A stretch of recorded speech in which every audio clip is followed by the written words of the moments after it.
Je ne sais pas c'est pour qui l'esprit est en train d'insister, mais je sens dans l'esprit. Et donc, ma famille, il y a un là où on signe. Pendant que je suis en train de parler, je n'ai pas, c'est pas le message que Dieu a dit de prêcher. C'est pas ça le Seigneur. Je suis en train juste.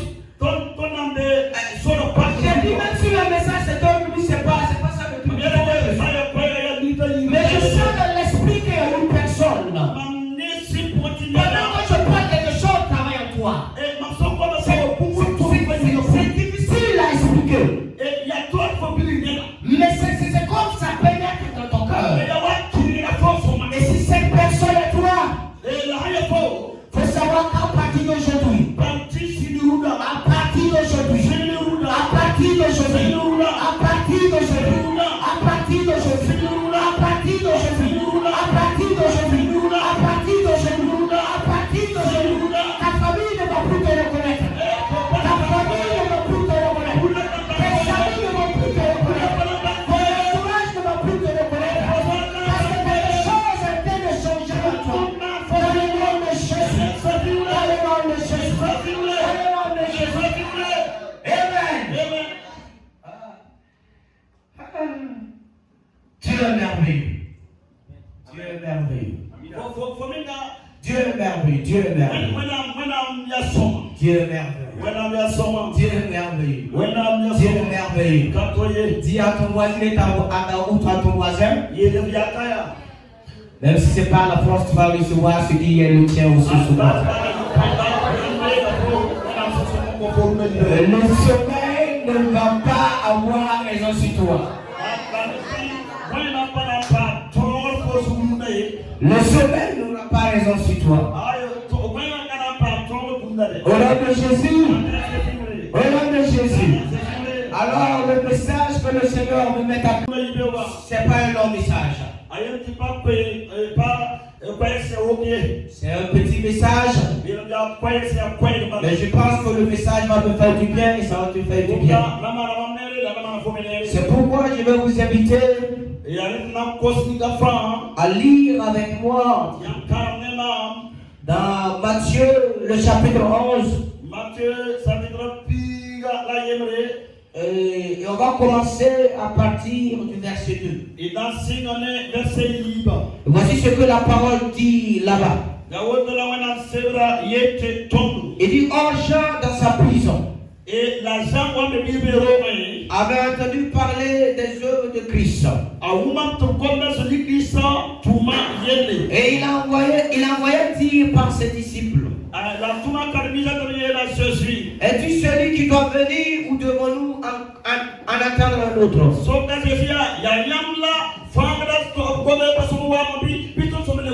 Jésus lui répondit, allez annoncer à Jean ce que vous attendez et voyez. Il dit, les aveugles recouvrent la vue, les portes marchent, les lépreux sont purifiés, les sourds entendent, les morts ressuscitent, et la bonne nouvelle est annoncée aux pauvres. Il dit, heureux celui pour qui je ne serai pas une occasion de chute.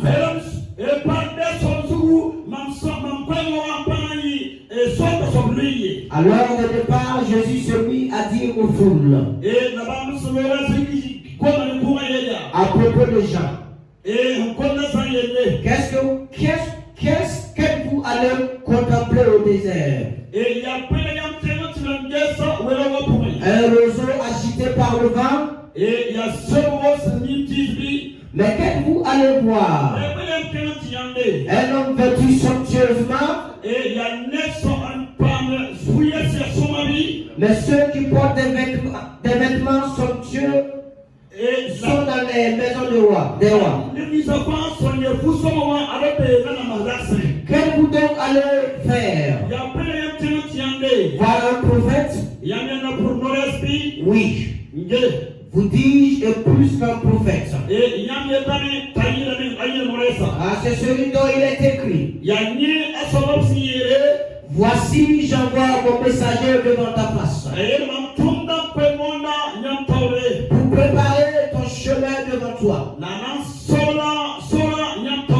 En même temps, je vous le dis, parmi ceux qui sont nés de femmes, il ne s'en est pas levé de plus grand que Jean-Baptiste.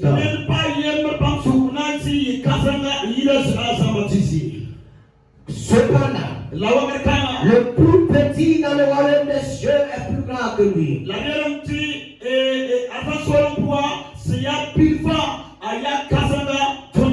Depuis les jours de Jean-Baptiste jusqu'à présent, le royaume des cieux est soumis à la violence. Et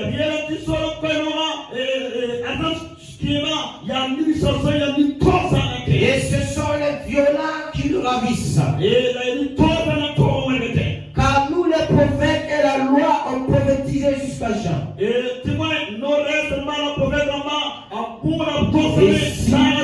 Et si vous voulez l'admettre, c'est lui qui est l'ennemi qui devait venir.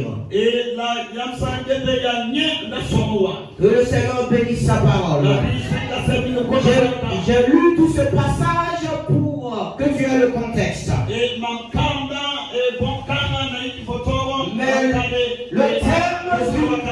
le thème du message ce matin, c'est la violence spirituelle.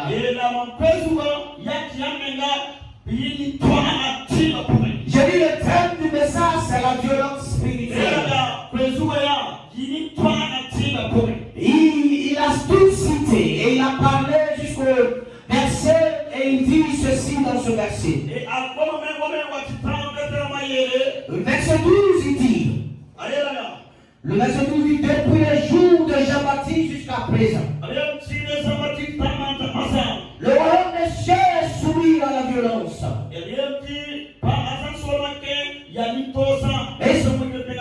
Et ce sont les violents qui le ravissent. C'est là le thème de ce matin. La parole dit que à partir de Jean-Baptiste, ce sont les violents qui s'accaparent du royaume. Ce qui veut dire que depuis le temps de Jean-Baptiste jusqu'à maintenant, si tu n'es pas violent spirituellement, tu ne peux rien recevoir.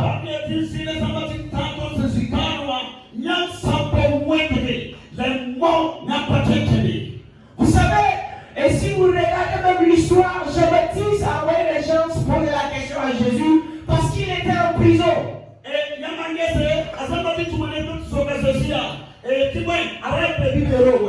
Tu veux parler de violence. Et quand tu regardes Jean-Baptiste, il n'y a pas plus de violence que ça. Être enfermé en prison.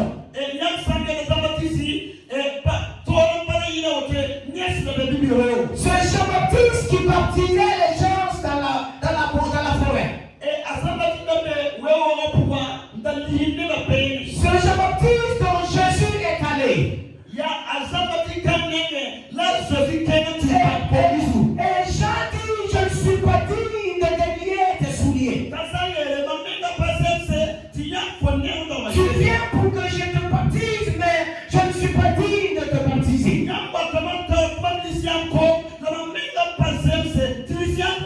Mais Jésus dit, non, c'est pas comme ça, il faut suivre la cour des choses.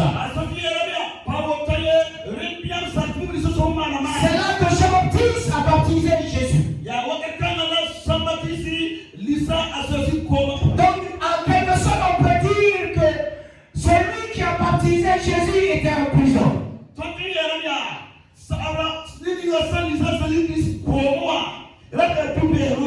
Si tu veux parler de violence, il n'y a pas de violence plus que ça.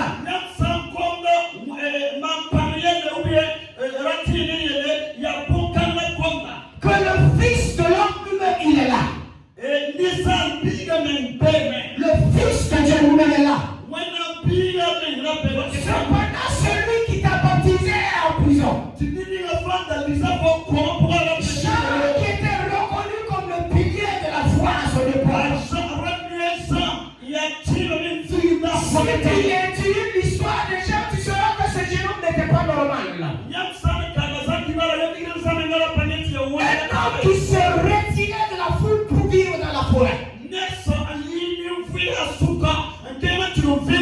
ne mangeait pas la nourriture que les gens normalement mangeaient. Ses habits n'étaient pas des habits normaux. Et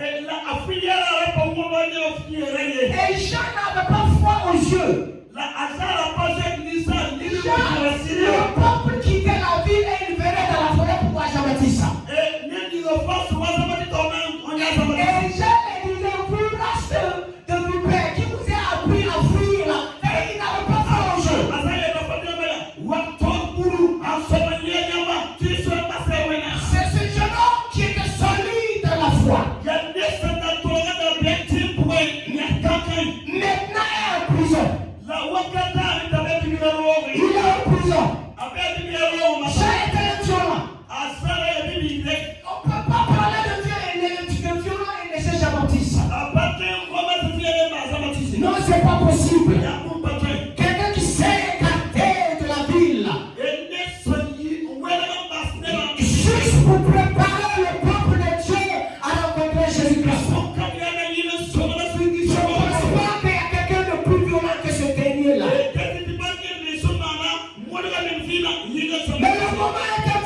sais qu'on m'a dit que si je vois ceci là, c'est que c'est Jésus-Christ réellement.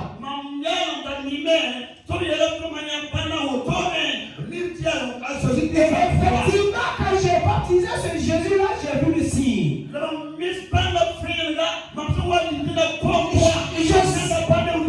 Je sais que c'est Jésus-Christ. Mais maintenant, je ne peux pas comprendre que ce Jésus est là. Et moi, je suis en prison. Alors, il dit aux gens, allez-y, demandez à Jésus. C'est toi ou bien on doit attendre quelqu'un d'autre? C'est toi ou on doit attendre quelqu'un d'autre? À un certain moment de ta vie,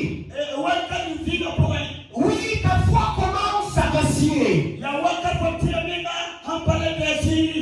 Tu commences à douter des promesses que Dieu a parlé auparavant. Dieu t'a promis une relation. Mais même pour avoir 100 francs pour payer le père, c'est tout un problème. Alors ta foi vacille. Et c'est pourquoi Dieu t'envoie ce message ce matin. Pour te rappeler que le royaume c'est pour les violents. Le royaume c'est pour les violents. C'est pas pour ceux qui se lâchent rapidement. Non, c'est pas pour ceux-là qui disent que je vais abandonner rapidement. Non, c'est pour les violents. C'est pour les violents. C'est pour les violents. C'est pour les violents. C'est pour les violents. Je ne sais pas c'est quelle situation qui te dérange dans ta vie. Mais la seule chose que je sais, j'ai été envoyé ce matin pour te dire que le royaume c'est pour les violents. Que le royaume c'est pour les violents. Que le royaume c'est pour les violents. Ah, tu m'as pas compris. Tu vois, le problème peut perdurer. Oui, tu n'as plus d'issue. Tu commences à oublier les promesses. Mais ce que le Seigneur est en train de te dire ce matin, sois violent. Sois violent. Sois violent. Sois violent. Sois violent. Voici ce que le violent fait. Il se dit, le Seigneur a promis. Mais la situation ne semble pas être que cela va se passer. Mais puisqu'il a promis, moi je me tiendrai ferme en lui. Oui, ça semble ne pas être. Je ne sais pas, peut-être que le Seigneur t'a montré ton mari en lèvres. Et toi-même, tu sais clairement c'est ton mari. Mais ce dernier n'a aucune vision vers toi. Mais le violent, lui, ça n'a pas lui. Il se tient et dit, je sais qu'il m'a dit. Je ne peux pas permettre le doute en moi. Je ne peux pas permettre mon cœur de vaciller. Je ne peux pas permettre mon être de me décevoir. Il a dit, il le fera. Il a promis, moi je le crois. Et moi j'ai une phrase qui est ma phrase préférée.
Il y a Dieu pour eux. Tu as dit que j'ai 1 heure avec le Seigneur chaque matin. Et pendant pas mal, il faut se faire une belle fois. Non, tu avais dit que je vais faire 1 heure de culte personnel avec le Seigneur chaque matin. Mais souvent, quand il pleut, c'est la grâce matinée, tu oublies cette heure. Je suis envoyé de dire que le royaume c'est pour les violents. Et le violent, lui, n'a pas son rendez-vous avec son Dieu. Je ne sais pas si je parle, mais je sais que la vie de quelqu'un va changer. Je ne sais pas qui le sera en train de tirer de sa position. Et je crois maintenant que je parle. C'est le Seigneur en train de prendre une personne. De la vallée là où tu étais. Et maintenant il te place sur la montagne. Et à partir de maintenant, ta lumière va luire. Ta lumière va luire. Ta lumière va luire. Ta lumière va luire. Ta lumière va luire. Ta lumière va luire. Ta lumière va luire. Ta lumière va luire. Ah! Je suis venu te parler de la violence spirituelle. Ce n'est pas le temps de la non-sorlage spirituelle. Non. Non. Vous savez, quand on préparait pour l'évangélisation, on était au camp des intimes de Dieu. J'étais en train de me débattre à l'intérieur de moi-même. J'ai dit, Seigneur, après chacun, on organise une sortie. C'est pas forcément parce que le Seigneur a dit d'aller faire. Non, la plupart des temps, c'est pas. Il y a eu des moments où le Seigneur a dit, allez-y et faites. Mais tu vois, j'ai compris une chose. Quand tu es violent spirituellement, tu déclenches certaines choses. Je n'ai pas besoin que le Seigneur me dise, va prêcher l'évangile. Il est écrit dans Matthieu 27, ta mission, va et faire des nations de vie. Je n'ai pas qu'un homme ou un prophète qui dit César, ça le temps d'aller prêcher. À chaque occasion, quand je seulement je prêche la parole. Quand j'étais au camp, je disais Seigneur, c'est quoi la formule? C'est une saison pluvieuse, comment on doit faire? Alors, tout d'un coup, cette violence est venue sur moi. J'ai dit, Seigneur, nous ferons l'évangélisation. Et on va aller prêcher la bonne nouvelle. Parce que le royaume, c'est pour les violents. Alors, quand on se prépare, on faisait une prière avec le comité. Et on disait, Seigneur, on doit aller avec la pluie pour que Dieu nous prêcher. Et pendant qu'on a entamé la prière, dans mon esprit, j'étais en train de vaciller. J'ai dit, Seigneur, c'est comme une partie de moi que tu arrêtes la pluie. Non, mais c'est comme une partie de moi voulait que la pluie s'arrête pour qu'on tienne.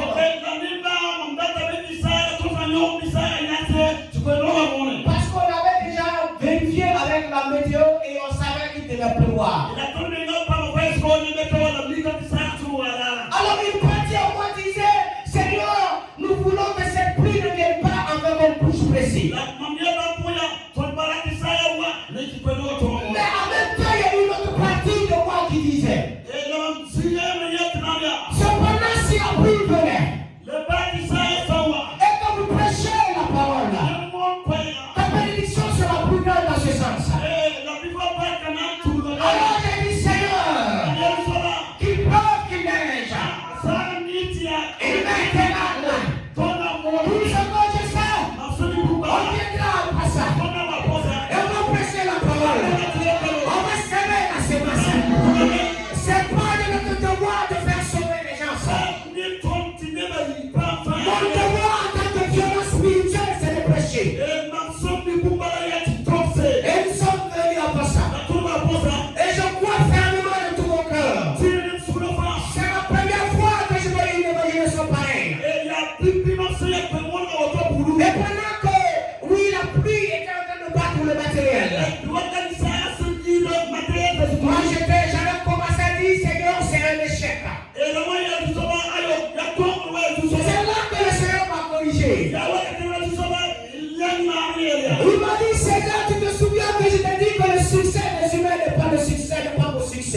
la qualité de succès.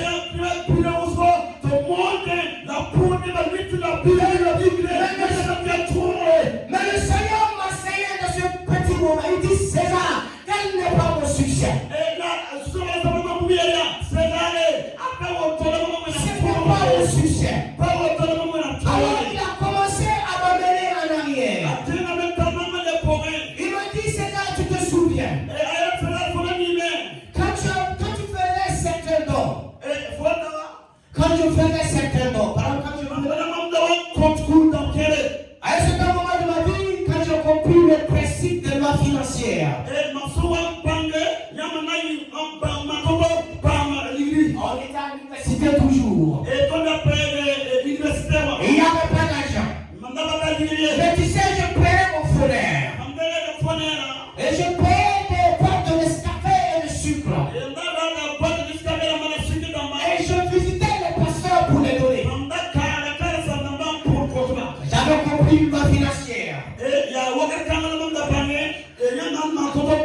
J'ai tellement compris. Mais moi je savais que le Seigneur m'avait instruit dans ce sens. Mais tu sais que je partais donner les pasteurs qui sont un peu aisés. Ou les pasteurs qui avaient l'onction. L'onction, moi je disais, si je les donnais, c'est que leur onction, et quand ils priaient pour moi, je sais que le Seigneur allait entendre beaucoup plus leur prière.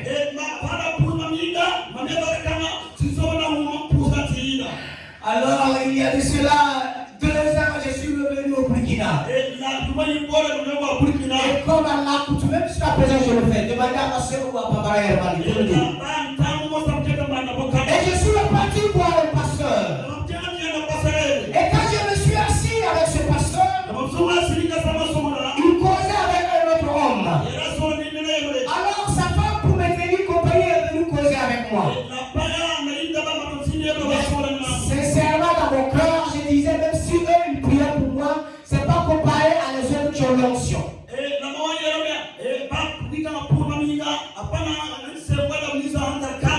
Alors la femme m'a regardé, elle a dit César,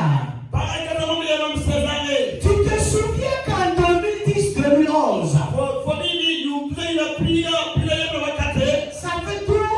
11-12 ans passés. Elle me dit, est-ce que... Attends, et puis elle s'est dit, attends. Elle appelle sa fille de la maison. Elle dit, prends le sachet et puis tu viens. La fille est sortie avec un sachet. Et il me demande, César, est-ce que tu te souviens du sachet? J'ai dit, non, je ne me souviens pas du sachet. Il dit, il y a de cela 11-12 ans passés. On n'avait rien pour préparer les fêtes. Et à la fin, tu es venu avec ce sachet avec un carton de macaroni que tu cherches. Et tu nous as donné. Et quand tu nous as donné, on était tellement contents, mais on ne savait pas comment te le dire. C'est pas la partie de l'histoire qui m'a choqué. Elle me dit alors, elle a juré avec le Seigneur qu'elle va garder ce sachet-là. Et à chaque moment qu'elle prie, elle va s'enligner sur ce sachet-là. Et elle m'a dit, Seigneur, souviens-toi de César. Tu vois, moi je croyais que le succès c'était chez les hommes onctionnés. Moi je croyais que le succès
les hommes ne peuvent pas au succès.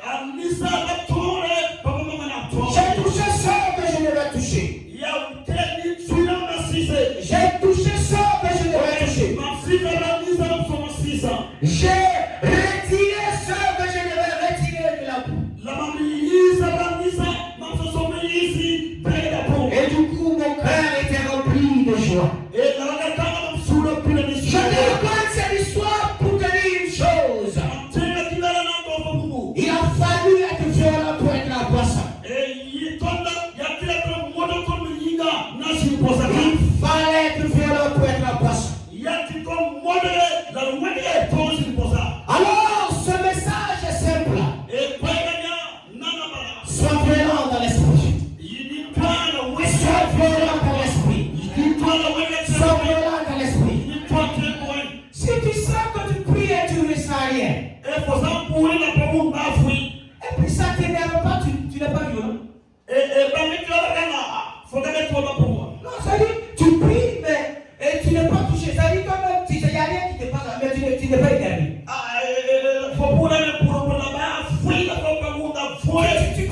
Tu n'es pas énervé normal. Et puis même si on va parler, tu dis non, les gens ne sont pas les mêmes. Chacun a sa manière de recevoir. Non, tu sais, il ne faut pas mélanger les choses. Voilà, je suis venu te dire, c'est des mensonges. C'est le violent qui prend ce qu'il appartient. C'est le violent qui prend ce qu'il appartient. C'est le violent qui prend ce qu'il appartient. Alors énerve-toi. Énerve-toi, il faut t'énerver.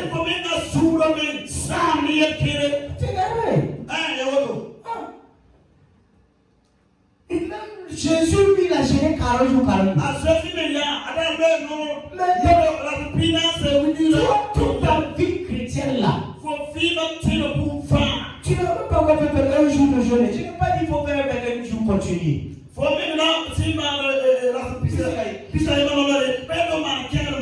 Tu peux faire et puis tu coupes le soir. Le royaume c'est pour les violents. Je suis en train de te décrire la violence. Comment être violent. Toi-même tu sais en tant que jeune, la vie sexuelle te dérange.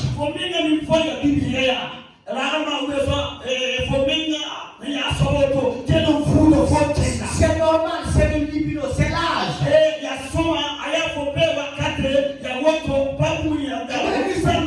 Mais tu vois, le violent, il ne peut pas sentir ces choses. Vous savez, il y a eu un certain âge de ma vie. Je jeûnais et je disais à quelqu'un, je jeûne presque toute l'année, 3 ans, et je ne mangeais qu'une seule fois le soir. Et donc,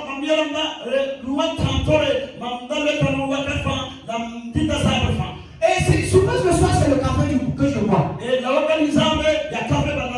savez, ce n'était pas pour chercher l'objet.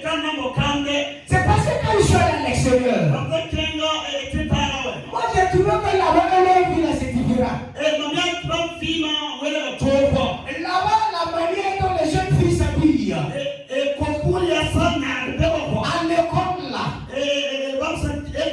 si moi je ne pas les jeunes, je ne connais pas les jeunes de danger. J'ai essayé de vigiler de ma foi spirituelle. Alors j'ai dit à mon corps, c'est toi et moi. C'est parce que tu n'as pas fait que tu as dépensé le toi. Est-ce que tu peux avoir fait et en train de penser à de la voie sexuelle? Souvent j'arrive en classe. Tout ce que je me sais que le cours finisse pour que je parte avec mon café. Et quand je finis mon cours, quand on dit viens c'est là on va le faire quand. J'avais une excuse. J'avais fait.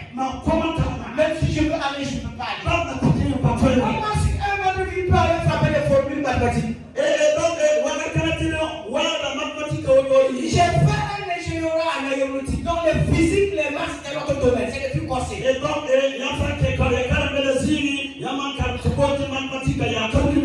Comment tu peux aller parler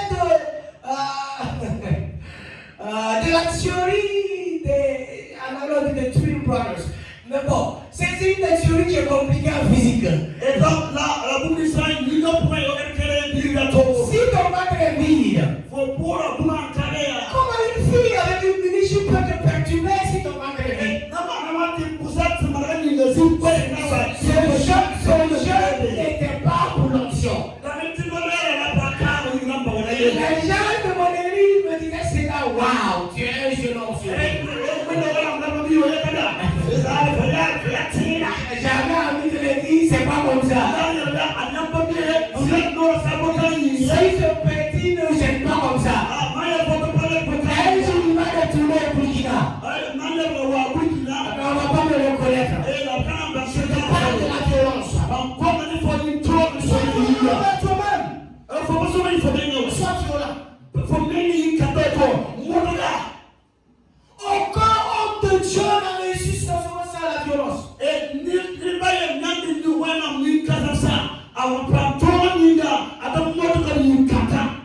Aucun. Je peux te les citer, j'ai la collège, j'ai étudié le peuple.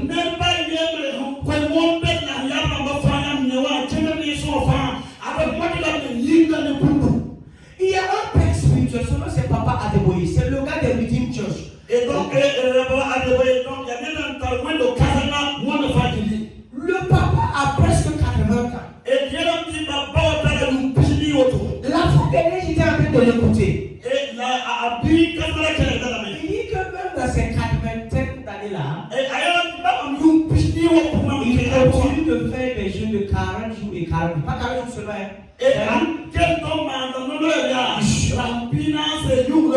Je continue de 40. Il dit dans sa jeunesse, il faisait 2 fois dans l'année 40 jours de 40 jours.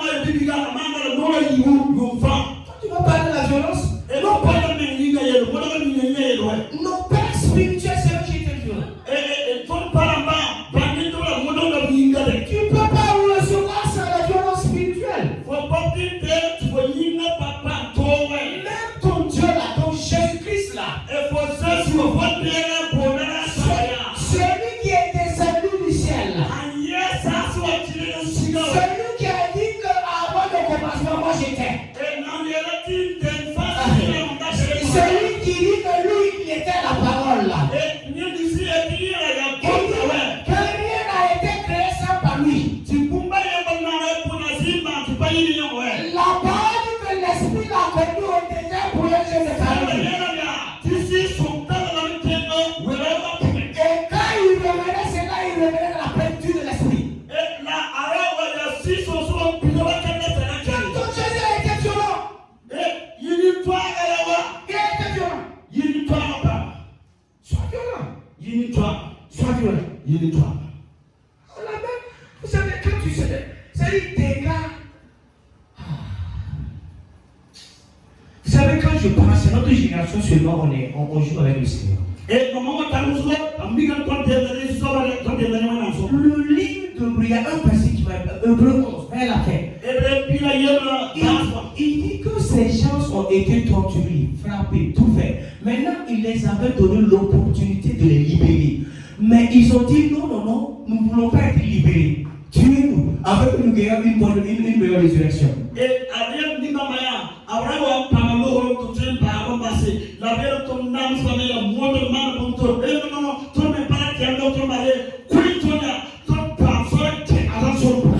J'ai dit Seigneur, il y a des choses comme ça. Il y a des choses comme ça.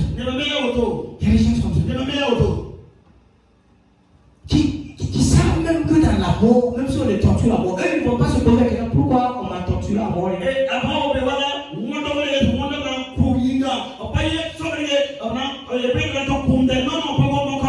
Il faut qu'il y ait une meilleure récompense.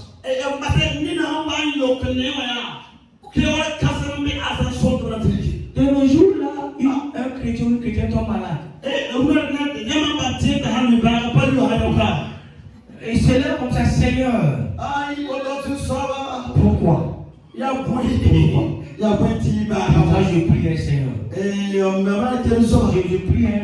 Je pas pour dans le so Je t'ai donné 2 heures par jour. et on compta on confo et libra Je fais 2 jours dans la semaine. ah on le non la mais libra Pour cette maladie-là. la ya kwenti ba te le oui on dit Est-ce que c'est maladie? et ya pas nan Oui, c'est une maladie. ya pas de mina Et Paul lui disait, je ne sais même pas lequel choisir. Est-ce que c'est la mort? C'est la vie? Le tout est bien. C'est à quel point ces gens étaient arrivés? Je te parle de la violence spirituelle. Je te parle de la violence spirituelle. Je te parle de la violence spirituelle. Alors, tiens-toi sur 2 pieds et je vais prier. Avant qu'on arrête. Il y a beaucoup de choses, mais je prie aujourd'hui. Et tu vas faire cette prière avec moi. Je vais dire, Seigneur, homme violent. J'ai écouté le message et je vais être violent. Violent dans l'esprit. Violent dans l'esprit. Monsieur, vous savez, on travaille, les heures normales de travail, c'est 8 heures par jour. C'est-à-dire, les heures normales de travail, c'est-à-dire, selon la loi, c'est 8 heures. Quand tu travailles 8 heures dans la journée, c'est ça, on dit que tu travailles normalement. C'est les heures normales.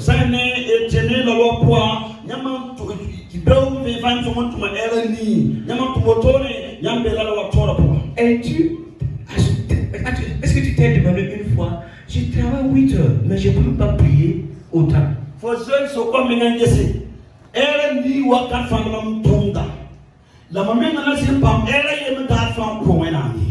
Et ça te choque pas, hein? Ça te choque pas? Tu vois, pour les violences spirituelles, ces choses les choquent. Et la haine ni sanda ton wenta ka bam tamen ki azan sonna yel bamba si la soura. Il y a une fois, moi, je me suis assis. La rame mam sindi. Moi, je travaille 10 heures par jour. La datum de el pila rafa. Et je travaille de lundi à jeudi. La datum de lundi ti pas jeudi. La semaine fait 40 heures. Bien tu semaine ya el financé. Je me suis assis, c'est ça, tu travailles 10 heures et tu peux même pas prier pendant 10 heures. Et de même, ça fait Puna et Rafa, el pila, pas une petite arène pour se et c'est dans ça que tu dis que tu cherches le Seigneur. Hein? Parce que clairement tu cherches le boulot plus que le Seigneur. Faut pas voir le Puna, il est ça m'a choqué. Ah, la si, ça m'a choqué. J'ai dit Seigneur, si seulement tu me donnais la grâce. Si seulement tu me donnais la grâce. Si seulement tu me donnais la grâce. Alors prie avec moi que le Seigneur te fasse cette grâce. Et donc, que tu sois violent spirituellement au nom de Jésus. Papa éternel, le message est alors je prie qu'au-delà de ton peuple, ta grâce